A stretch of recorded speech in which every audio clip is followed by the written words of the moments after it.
window, I saw my classmates already in their places, and Hamel walking up and down with his terrible iron ruler under his arm. I had to open the door and go in before everybody. You can imagine how I blushed and how I frightened was. But nothing happened. Hamlet saw me and said very kindly, "Go to your place quickly, little Franz. We were beginning without you." Now Franz peeped inside. Gibson ने अंदर झांक के उसे देखा class के अंदर and saw his classmates seated and M. Hamel, their teacher, walking in the class and the ruler made of the iron placed under his arms. तो उसने क्या देखा अंदर का माहौल, उसे झांक के देखा कि जो क्लासमेट है वो चुपचाप बैठे हैं क्लास रूम में और एम हेमल जो है वो वॉकिंग कर रहे हैं पूरी क्लास के अंदर. Speak inside in his class and saw his classmate sitting and M Hamel there teacher walking in the class. तो उसने देखा अंदर जाके झांक कर क्लासमेट कि उसके जितने भी क्लासमेट थे, जितने भी बच्चे थे वो चुपचाप बैठे अपनी सीट्स पे और एम हेमल है जो रोम अराउंड मतलब इधर से उधर चल रहे हैं और उनके अंडर आर्म्स में वही आयरन का जो डंडा है वो उन्होंने रखा हुआ है, रूलर रखा हुआ है. And France fear a meeting, और उसको डर लग गया ये सब देख के कि आज तो मेरी पिटाई होने वाली है, अब तो पता लग जाएगा मैं लेट हूँ क्लास के लिए, ओवरऑल मैंने कुछ किया भी नहीं है लर्न. तो I had to open the door and go in the before everybody. You can imagine how I blush and now frightened I was. कि blushed here means Whenever we feel shy. हाँ, जब आप शर्म आपको लगती है और आपका फेस जो है रेड हो जाता है तो face turn red in colour due to shame. Franz was ashamed of being late. Ashamed तो था ही और उसको डर भी था, fear of scolding, as he had enter the classroom in front of everyone. तो एकदम जैसे आप कोई वेट कर रहा है आपका क्लासरूम के अंदर या सडनली जब पूरी जो क्लास है बिल्कुल शांत बैठी है और कोई भी आता है तो सारा अटेंशन कहाँ जाता है, डोर की तरफ, जो आ रहा है उसकी तरफ. तो उसको बहुत शर्म आ रही थी. Nothing happened. Hamlet saw me and said very kindly, "Go to your place quickly, little Franz. We were beginning without you." हाँ, France found it very strange. बहुत स्ट्रेंज था क्योंकि रोज शोर होता था, इतना सब कुछ चहल पहल होती थी. एम हेमल भी नाराज़ रहते थे क्योंकि वो लर्निंग में नहीं कुछ करके आता था और उसको डिसलाइक भी करता था टीचर को. तो इसको बड़ा स्ट्रेंज लगा कि बड़े सॉफ्ट स्पोकन है. एम हेमल ने कहा कुछ भी नहीं कहा उसको लेट आने के लिए. ऑन द कॉन्ट्रेरी उन्होंने पोलाइटली कहा कि तुम अपनी सीट पे जाके बैठ जाओ और क्लास तब तक शुरू नहीं होगी जब तक तुम नहीं आते. तो ये शब्द सुन के उसको बड़ा आश्चर्य हुआ.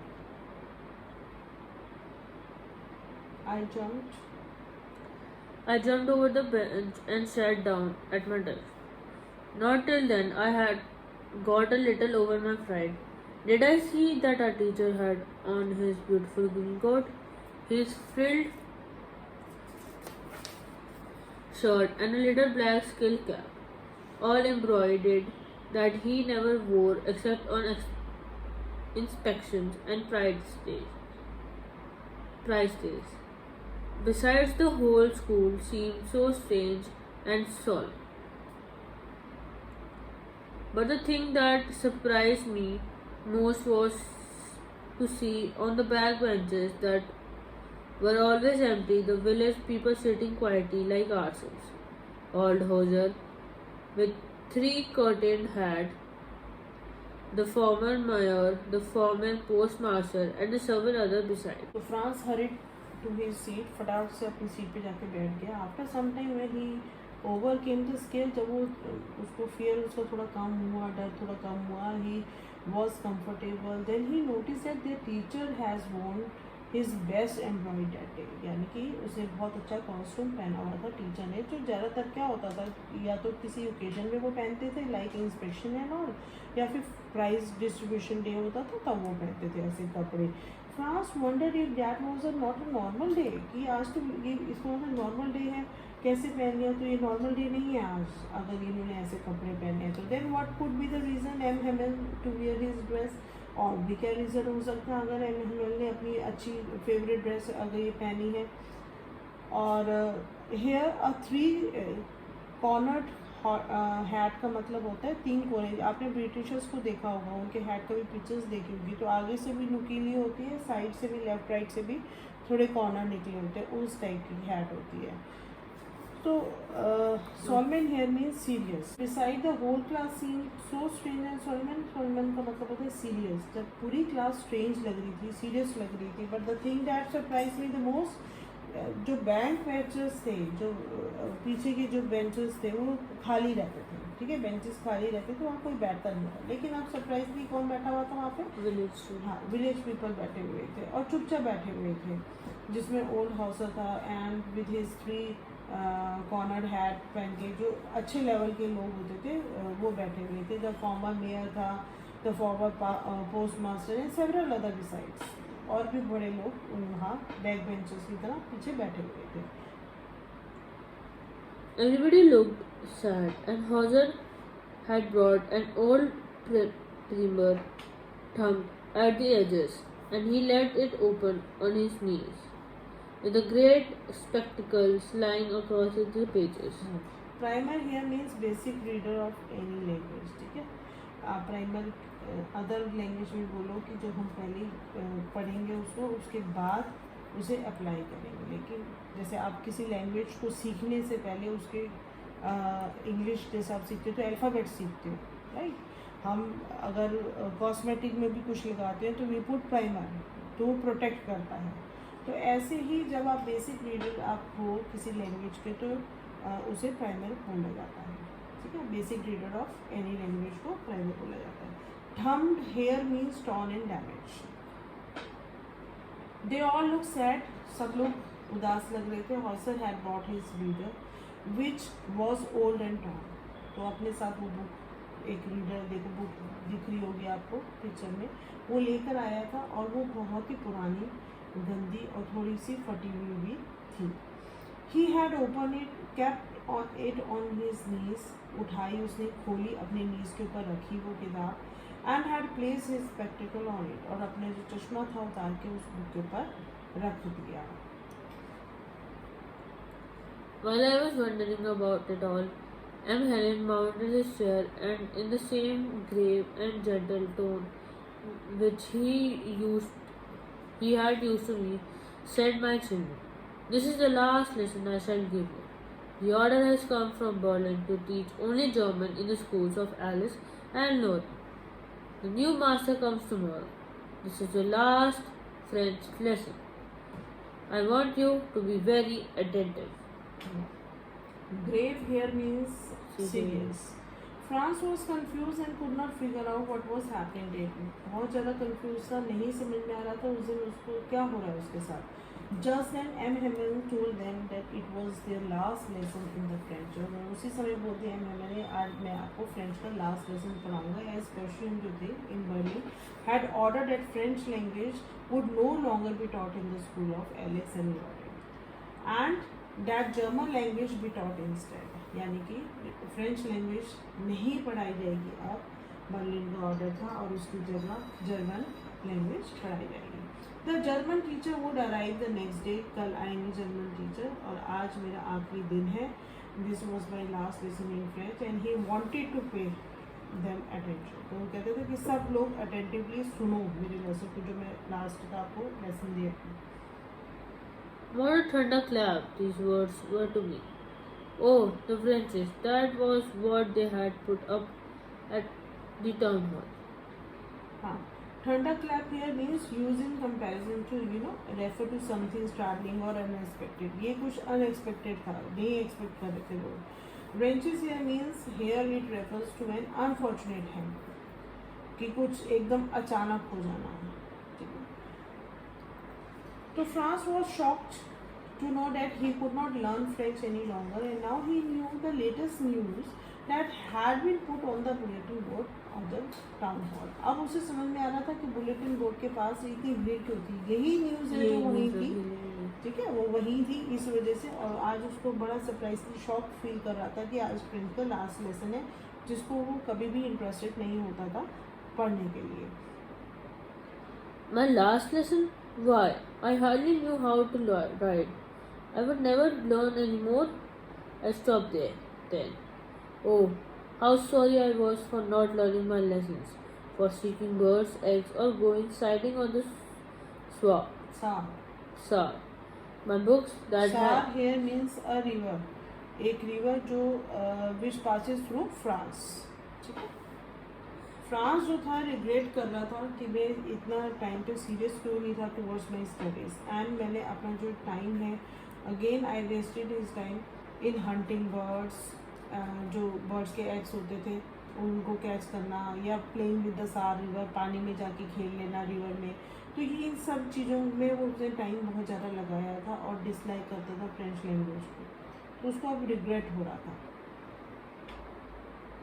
my books had seemed such a nuisance a while ago, so heavy to carry.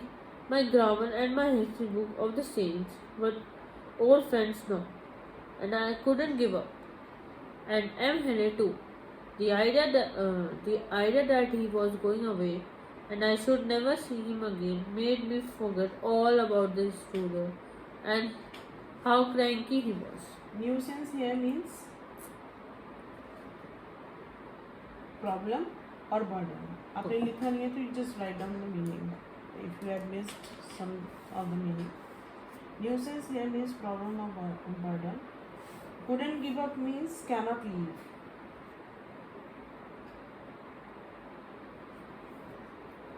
Written. So till now friends considered his book to be an unwanted burden, but suddenly उसे अब तक लगता था मेरी जो बुक्स हैं वो एक बर्डन की तरह थैला भर के लाता हूँ स्कूल में और वापस ले जाता हूँ, तो एक बोझ की तरह उसको लगती थी. Then he start considering them to be his best friend whom he could never leave. अब सडनली उसको एकदम चाम आ गया उस बुक्स का. He suddenly liking it. तो उसने कहा ये तो मेरी बेस्ट फ्रेंड की तरह मैं इन्हें छोड़ ही नहीं सकता. The writer wants to show the change in Franz attitude towards the study after hearing the news that he could not learn French any longer. तो ये एक सडन चेंज जो था राइटर ने फाइंड आउट करा फ्रेंच के अंदर कि उसे आया जब उसे न्यूज़ मिली कि वो उसका लास्ट लेसन है और उसको आगे जाके फ्रेंच नहीं पढ़नी पड़ेगी. Then cranky here means strange या short tempered you can say. The news that their teacher M. Hamel was leaving also had a similar impact on him. अब फ्रेंच लैंग्वेज नहीं पढ़नी पड़ेगी, जो पसंद नहीं करता था उसके साथ एक न्यूज़ है कि एम हेमल जो फ्रेंच पढ़ाते थे वो भी छोड़कर जा रहे थे, और अब फ्रेंच जो था वो उन्हें छोड़ना नहीं चाहता था. Franz didn't want him to go away. He no longer thought the teacher to be short tempered and strict. उसे नहीं पसंद था, उसे नहीं सोचा कि ये शॉर्ट टेम्पर्ड हो या स्ट्रिक्ट कोई टीचर आए. Poor man, it was in honor of his last lesson that he would have put on his Sunday clothes, and now I understood why the old men of the village were sitting there in the back of the room. This it was because they were sorry too that they had not gone to school more. It was their way of thanking our master for his 40 years of faithful service and showing their respect to the country that was theirs no more. Now friends knew that Emil was wearing his best dress in honor of his last lesson. अब वो last lesson पढ़ाना था, इस वजह से वो अच्छी dress पहन कर आए थे. तो संडे क्लोज होती थी the best dress that the person has. तो जब भी आपने देखा होगा कि जब हम फंक्शंस की ड्रेसेस होती हैं उसको थोड़ा अलग रखते हैं, और रेगुलर ड्रेसेस हमारी अलग रहती है नॉर्मल जो ड्रेसेस होती है. इसी तरह से जो उन्होंने अपनी जैसे ओकेजनली जो ड्रेस वो पहनते थे वो एकदम सडनली पहन के आएंगे पढ़ाने के लिए. तो he was surprise to see him in that dress कि ऐसा क्या हो गया कि आज संडे है या क्या रीज़न था. अब उसको समझ में आ रहा था कि किस रीज़न से वो अपनी वो ड्रेस पहनकर आए हैं स्कूल में. Now he also realized that the village men had come to pay respect. अब village men क्यों आए हैं? जब फेयरवेल होता है, किसी को जाना होता है, गुड बाय करना होता है, तो काफ़ी लोग आते हैं उसको सी ऑफ करने के लिए.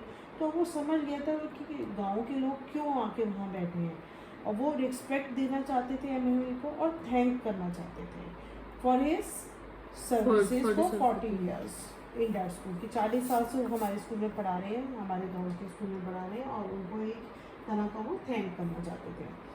Then The village men had come to the classes. They were also repenting for not have studied well in their childhood. अब उन्हें रिग्रेट हो रहा था कि हमने अपने बचपन में नहीं पढ़ा, तो उन्हें ये भी रिग्रेट था कि हमने नहीं पढ़ा, हमारे आने वाली जो बच्चे हैं वो भी नहीं पढ़ पाएंगे. They had come to thank their teacher for his 40 years of service as a teacher of French. तो आके उनको थैंक्स बोलना चाहते कि आपने 40 साल जो है यहाँ पे हमारे स्कूल में फ्रेंच पढ़ाई.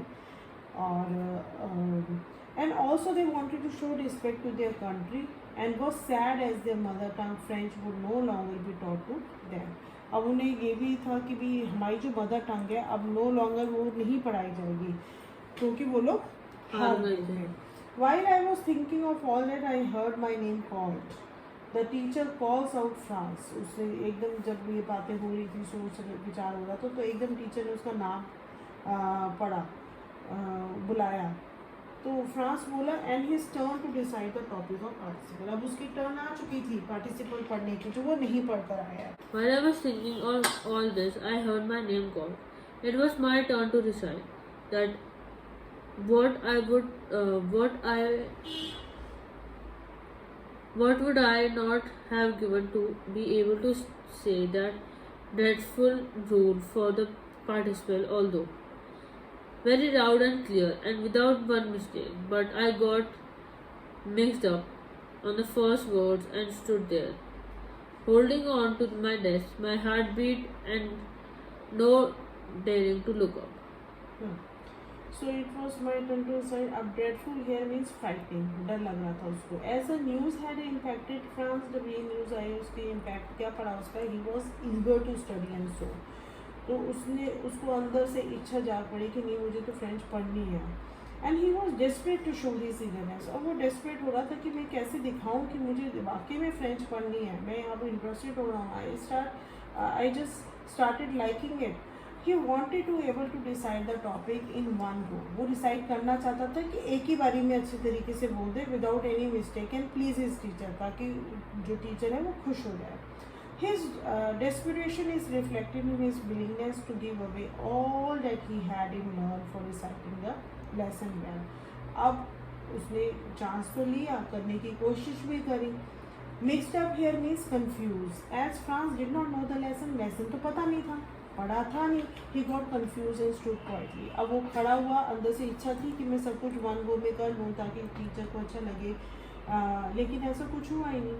वो कंफ्यूज हो गया, वहाँ पे चुपचाप वो खड़ा हो गया. His heart was beating fast and he was ashamed of himself and did not have the courage to face his teacher. अब उसको ऑब्वियसली जब आपको कोई आंसर नहीं आएगा, टीचर के कहने के बाद भी आप पढ़ के नहीं आओगे, आपको क्लास में उठाया जाएगा, इतने सारे बच्चों में अगर आप आंसर नहीं दे पाओगे, यू विल फील अशेम. तो बिल्कुल सेम उसी के साथ भी ऐसा ही हो रहा था. I heard M. Hamel say to me, I won't scold you, little France. You must feel bad enough. See how it is. Every day we have said to ourselves, bah, I have plenty of time. I will learn it tomorrow. And now you see where we have come out. अब होता है ना हमेशा, mummy 5 दिन है paper के लिए, कल पढ़ेंगे, परसों पढ़ेंगे, तो क्यों नहीं उसी समय पढ़ा जाए. तो बिल्कुल सेम उसके लिए हो रहा था. हमें मिलने का कि देखा अब मैं तुम्हें स्कोर नहीं करूँगी, तुम्हारी गलती नहीं है, लेकिन मैं तुम्हारे लिए बहुत ज़्यादा बैड फील कर रहा हूँ क्योंकि तुम हमेशा यही बोलते थे कि कल भी तो है, परसों भी है, मेरे पास तो बहुत सारा टाइम है पढ़ने के लिए. Where we have come out is a phrase and its means result, right. तो जो M. Hamel थे उन्होंने फ्रांस को बोला कि मैं तुम्हें स्कोर नहीं करूँगा, मैं तुम्हें नहीं डांट दूँगा, लेकिन तुम्हें रियलाइज़ करना पड़ेगा, तुमने अपनी गलतियाँ हैं जो वो मान ली है, तुम्हें समझ में आ रहा है. Every day France told him that he will study the next day. हमेशा बोलता था नेक्स्ट डे पढ़ूंगा सर, मैं नेक्स्ट डे करके आऊँगा, लेकिन वो नेक्स्ट डे कभी आता नहीं था.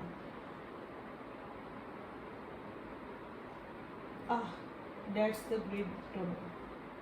That's a great trouble with Alice. She puts off learning till tomorrow. Now those fellows out there will have the right to say to you, how it is, you pretend to be Frenchman and yet you can neither speak or write your own language, but you are not the words who are French. We have all a great deal to reapproach ourselves with. Pretend here means show. ठीक है, कई बार आप class में आपको नींद आ रही होती है, लाइक आई फीलिंग कि आपको भी अभी आ रही है, तो आप प्रिटेंड करते हो कि मेरे को चैप्टर समझ में आ रहा है, whatever the teacher is saying you are understanding it, लेकिन प्रिटेंड गलत करते हो, ठीक है। तो इसका मतलब होता है शो। टू रीप्रोच का मतलब होता है ब्लेम, ब्लेम करना किसी को। तो M Hamel say that all the people of Alsace were to be blame, no one was serious towards learning, कि हर एक को ब्लेम किया जाना, एक पर्सन को नहीं, क्योंकि कोई सीरियस ही नहीं था लर्निंग के लिए। ही tells the class that enemies, enemies here means Prussian जो थे, would laugh at them and say that they only show to be Frenchmen as they can neither speak nor write their own language, कि उनको तुम क्या दिखा रहे हो कि तुम इतने सालों से फ्रेंच लैंग्वेज पढ़ते आ रहे हो और तुम्हें अपनी मदर टंग नहीं पता कैसे लिखते हैं और कैसे बोलते हैं, वो तुम पे हंसेंगे। He says that French should be feel guilty as everyone is at fault, कि उसको भी गिल्टी इसलिए हो रहा है कि सबकी गलती है यहाँ पर। Your parents were not anxious enough to have you learn. They preferred to put you to work on a farm or at the mills. So as to far as to have a little more money, and I have been brave too also. I have I not often sent you to water my flowers instead of learning your lessons, and even I wanted to go fishing, and did I not just give you a holiday? अब सबकी गलतियाँ realise करवाने हमने कहा कि ये सबकी गलतियाँ हैं। M says that friends parents जो थे वो इंटरेस्टेड नहीं थे उसको एजुकेट करने में, और भी पेरेंट्स हैं जो वो नहीं एजुकेट करने में, अपने बच्चों को पढ़ाने में इंटरेस्टेड होते हैं। वो चाहते हैं कि हमें किसी तरह से पैसा मिले, तो वो छोटी छोटी फैक्ट्रीज में लगा देते हैं बच्चों को। तो they wanted him to work at a farm और a mill to earn some money, पैसा कमाने के लिए तो फार्म पे काम करो या मिल में, लेकिन स्कूल मत जाओ पढ़ने के लिए। He says that as a teacher मैं भी कई बार इंटरेस्ट नहीं लेता था टू टीच देम, हाँ पढ़ाने के लिए। क्यों? क्योंकि कई बार मैं बोल देता था he would send them to his home to water the plants, कि जाके मेरे पौधों को पानी दिया। Sometimes he would declare a holiday and go for fishing, कि मैं आज छुट्टी है चलो मैं फिशिंग के लिए चला जाता हूँ। तो सबकी गलती है यहाँ पे, बच्चे की ही गलती नहीं है। Then from one thing to another, M.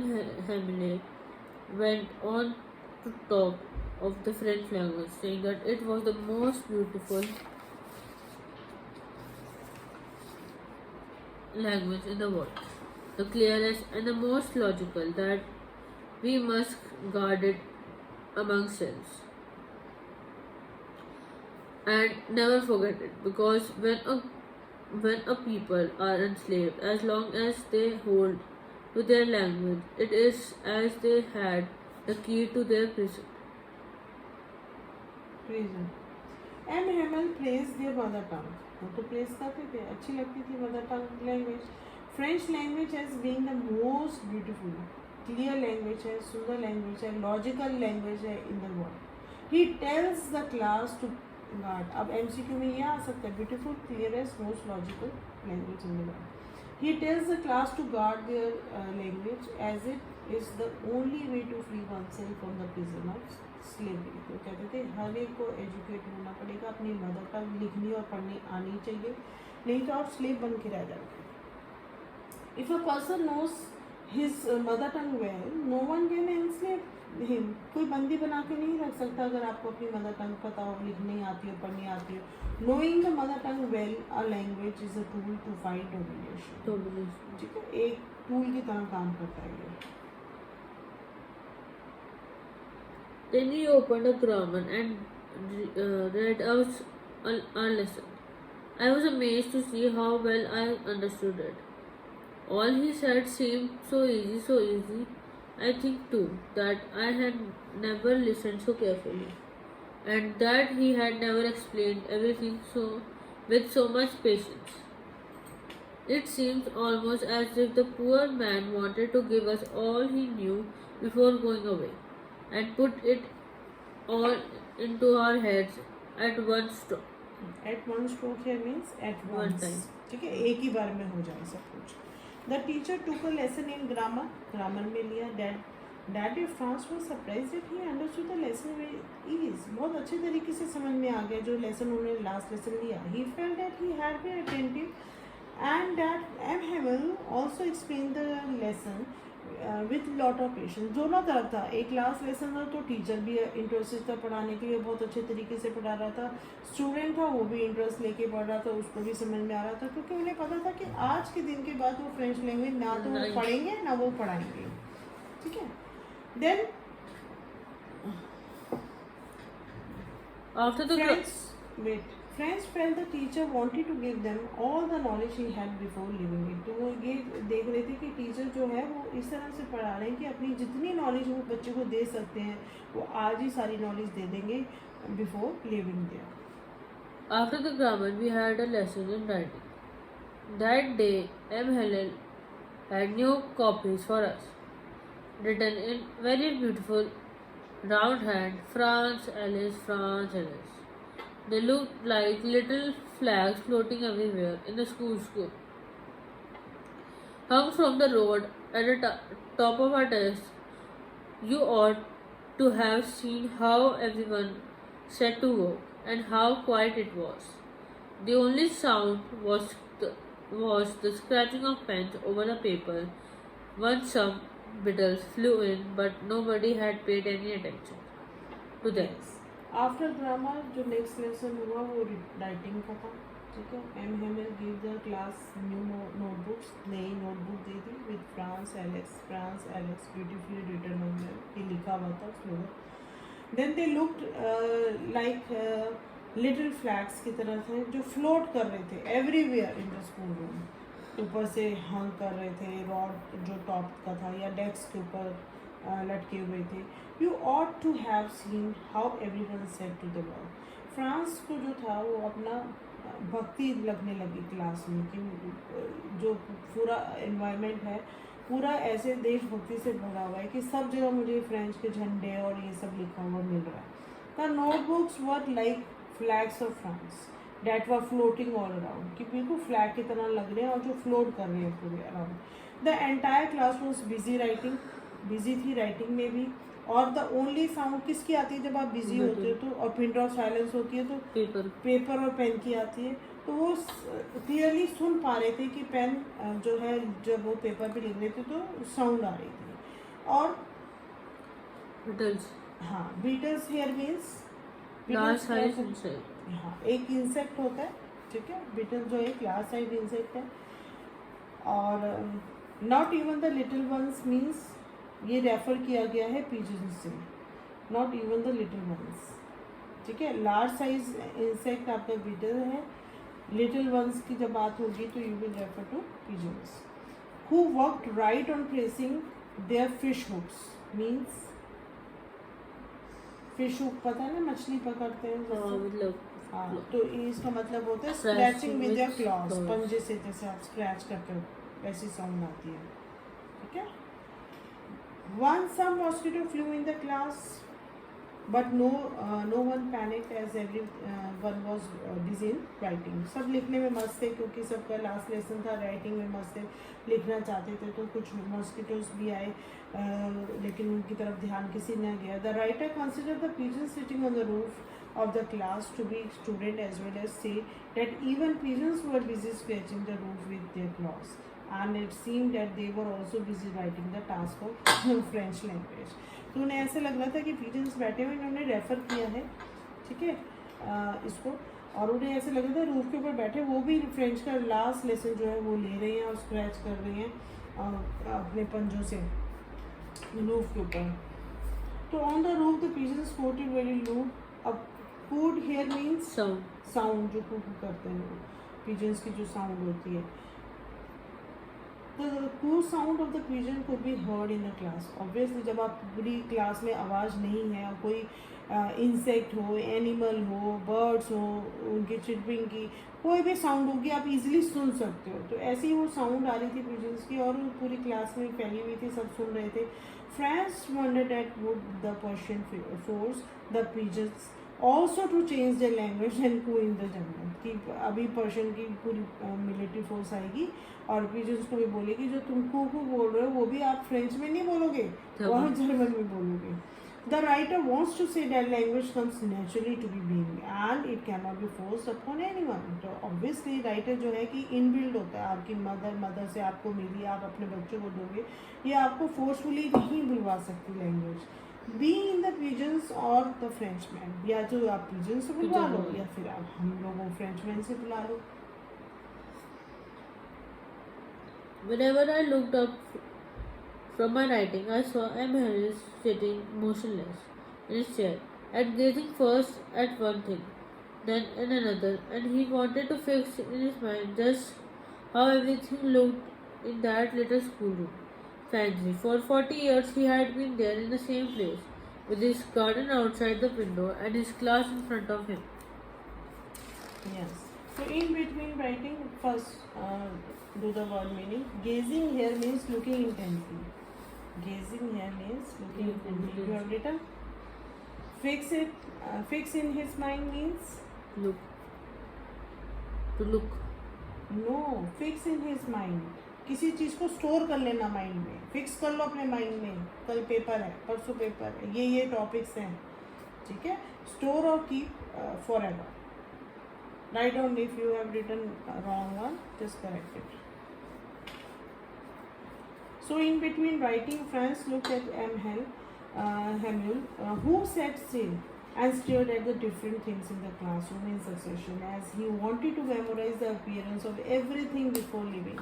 अब सब कुछ वो आँख में जैसे होता है ना लास्ट मोमेंट, आप कभी घर भी छोड़ के जाओगे तो ये होता ना, हम लोग यहाँ रहते थे, हर एक चीज़ को अच्छे से देखना परखना जाने से पहले, तो वो चाहता था कि क्लास में जितने भी चीज़ें हैं उसको अच्छे से अपनी आंखों में बसा लेना, मेमोराइज करना, अपीयरेंस को फील करना बिफोर लिविंग. तो वो ऐसा कर रहे थे, स्टेयर कर रहे थे. ऑब्वियसली आप देखोगे. Then read fancy. You are right. Okay. So twinned hair means twisted. Worn. Smooth hair means twinned hair means twisted. Worn. Smooth means had worn out and became smooth due to overuse. जब आप किसी चीज़ को आप use करते हो पहले वो hard होती है, जब आप रेगुलर यूज़ में लाते हो हल्की सी स्मूथ हो जाती है, चाहे वो आपके कपड़े हो, चाहे आपके शूज़ हो या अदर थिंग्स हो. ठीक है. M. Hamill had been teaching at that same place for the last 40 years. 40 साल से पढ़ा रहे थे उसी जगह पे. The only changes were that the desks in the classroom had worn out due to the overuse through the year. Obviously, desk benches आपके अगर आप बार बार बैठोगे चढ़ोगे तो वो वैसे पुराने हो जाएंगे, खराब हो जाएंगे थोड़े से. The walnut trees in the garden outside had grown taller. छोटा था, धीरे धीरे साल बढ़ता गया, बड़ा हो गया. The hawthorn on the outer wall of the school building and climbed over the roof. और जो hawthorn थी, देखो आपको ट्री दिख रहा होगा, आपने पिक्चर दी हुई है, is not in the picture. तो जैसे आप फ्रूट लगाते हो, आप उसकी बेल बढ़ते बढ़ते बढ़ते बढ़ेगी तो ऑब्वियसली क्लाइंब करेगी, ऊपर छत तक पहुंचेगी. So M. Hamill had been teaching at the same place. 40 साल से पढ़ा रहे थे और उनमें कोई चेंजेस नहीं, सिर्फ डेस्क जो थे ओवर यूज़ हो गए थे, ख़राब हो गए थे. जो वॉलनट है वो गार्डन में जो है वो टॉलर हो गया था. हॉफमाइन जो था वो आउटर वॉल पे बढ़ रहा था रूफ की तरफ. Then Franz feel that the teacher must be heart broken to be sent away from a place that where he had spend 40 years. ये बहुत मुश्किल होता है, हार्ट ब्रोकन होता है कि आपने 40 साल तक काम किया, suddenly you have to move ahead. तो लाइफ के 40 साल बिताने पे आप उस एनवायरनमेंट से आप अटैच हो जाते हो. The noises of his sister packing and moving their luggage could be heard from the room upstairs as he had to leave the next day. अब जो ऊपर जो स्टोर था जहाँ वो पढ़ा रहे थे उसके ऊपर फर्स्ट फ्लोर पे एक जो उनकी सिस्टर थी लगेज पैक कर रही थी क्योंकि उन्होंने मूव करना था नेक्स्ट डे. तो वहाँ से जो पैकिंग और मूविंग द लगेज की भी साउंड वो इजीली सुन पा रहे थे. But he had the courage to hear every lesson to the very last. After writing, he had the lesson in his story, and then the babies chanted their ba bee boo be boo. Down At their back of the room, old Hauser had put on his spectacles and holding his premiere in both hands, spelled the letters with them. You could see that he too was crying. Emma Hamill remained composed and heard the lesson for the entire class. सबसे सुना, compose करा, सुना. After the writing task, there was a lesson of history. उसके बाद history का lesson था. Writing task के बाद जिसमें phonics थे. They were where they were recited the sound of alphabet. आप सबसे first thing you learn in English your phonetic sounds. Vowels. Vowels नहीं, फोनेटिक साउंड्स होते हैं, साउंड्स कैसे निकाले गए हैं. ठीक है, सबसे पहला स्टेप यही होता है. Franz refer to the class as babies. ये उसने क्लास को जो रेफर किया बेबी से, बिकॉज ये लोग जिस बच्चा बोलता है बाबू बे, जब भी आप कोई लैंग्वेज पढ़ते हो तो उसके अलग प्रोनाउंसिएशन होती है, अलग निकल के आती है साउंड फ्रॉम डिफरेंट पर्सनस. तो वो बेबीज़ की तरह उसको फील कर रहे थे कि अब बच्चे को ऐसे डिसाइड करवाना हर अल्फ़ाबेट फोनिक साउंड से, and which is usually done by the younger children. So he calls himself and his class to be babies की तरह. हम लोग बात कर रहे हैं कि मैं बच्चों को, छोटे बेबीज़ को पढ़ा रहा हूँ. Down there at the back of the room, Hohenhauser put on his spectacles and holding his frame in both hands, spelled the letters with them. You could see that he too was crying. His voice trembled with emotion, and it was funny to hear him. That we all wanted to laugh and cry. Ah, how well I remember it, the last lesson. तो Hauser had put his spectacled on the holding the primer in his hand. जो book लेके बैठे थे उसमें spectacles रखा हुआ था, primer अपने हाथ में नहीं, डिसाइड करे letters with the class, and he was crying. उनकी जो वॉइस थी ट्रेम्बल हो रही थी एज ही स्पोक. जब वो बात करते थे वो शेक कर रही थी आवाज़. होता है ना, गला भर जाता है तो आवाज़ भर आती है. तो France had mix feeling. France की जो मिक्स फीलिंग थी.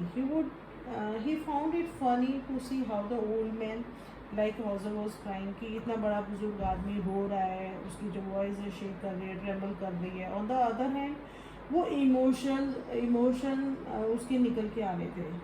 Like Hauser did, Franz could never forget his last lesson. जो लास्ट लेसन दिया था वो कभी वो भूल नहीं पाता. At once the church clock struck 12. Angelus here means Prayers in church. हाँ, प्रेयर है that start marked on ringing of the bell. ठीक है, बेल बजती है, वो प्रेयर स्टार्ट हो जाती है. जस्ट देन द क्लॉक जो चर्च में होती है struck 12 and the prayer song begins.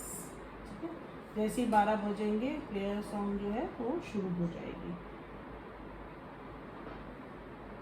Eight the same time, At the same moment, the trumpets of the Prussians returning from drill sounded under our windows. The M. Henry stood up, very pale, in his chair, and never saw him look so soft. But my friend said I must do something, choked him. I could not go on. Then he turned to the blackboard, set a piece of chalk, and bearing on with all his might, he wrote as large as he could. Vice love France. Then he stopped and leaned his head against the wall, and without a word, he made a gesture to us with his hand. School is dismissed. You may go. Trumpets here means a musical instrument. Musical instrument. आपको तो पता ही होगा musical instrument आपको काफ़ी सारे आते हैं, कैसे या नॉट. तो ट्रम्पेट भी एक काइंड ऑफ म्यूजिकल इंस्ट्रूमेंट है. Pale here means use to describe जो आपका, जब आप डरते हो कहते हैं ना आपकी तो बिल्कुल सफ़ेद पड़ गई है स्किन. द पर्सन फेस और स्किन जो होता है less colour than the usual. आपका जो कलर अभी नॉर्मल है, अगर आपको कोई सडनली कोई चीज़ बोली जाए तो आपका फेस पेल सफ़ेद पड़ जाना या पीला पड़ जाना, ऐसे बोला जाता है. At the same moment the sound of trumpet played the Persian soldiers who are returning from the drill was. जो एक्सरसाइज करके वापस आ रहे थे और ट्रम्पेट की आवाज़ सुन के उन्हें पता लग गया वो लगा रहे हैं. M. Hamill's face became dull and colorless as the time had come for the class to get over. और यही वो टाइम था, साउंड जैसे ही बजी कि अब ये मेरा टाइम क्लास को बंद करने का, मेरे लेक्चर को बंद करने का, मेरे लेसन को बंद करने का आ हो गया गया है. He stood straight and motionless. बिल्कुल सीधे खड़े हो गए, बिल्कुल हिले डुलाए खड़े हो गए. फ्रांस से that he had never appeared to be so tall. उन्हें लग रहा था मैं तो हमेशा देखता हूँ इतने लंबे तो मुझे कभी नहीं दिखाई दिए. फ्रांस तो समझ रहा था. Then my friend said, आपने पढ़ लिया? पूरा पढ़ा. Okay. Choked here means became unable to Unable to speak. आप खाते हुए तो अगर कोई चीज़ फंस जाती है तो you start choking it. तो चोक्ड उसका गला भरा आया था, कुछ बोल नहीं पा रहा था ड्यू टू स्ट्रॉन्ग इमोशंस आपके आ जाते हैं. M. Hamill began to speak but couldn't continue as he was overpowered by his emotions. Emotions बहुत भरे हुए थे, बिछड़ने का डर था तो नहीं बोल पा रहे थे, गला भर आया था उनका. He took a piece of chalk and wrote his last words. तो उन्होंने क्या किया, चौक का टुकड़ा उठाया और बोर्ड के ऊपर लिख लिया. क्या लिखा? Wise love friends.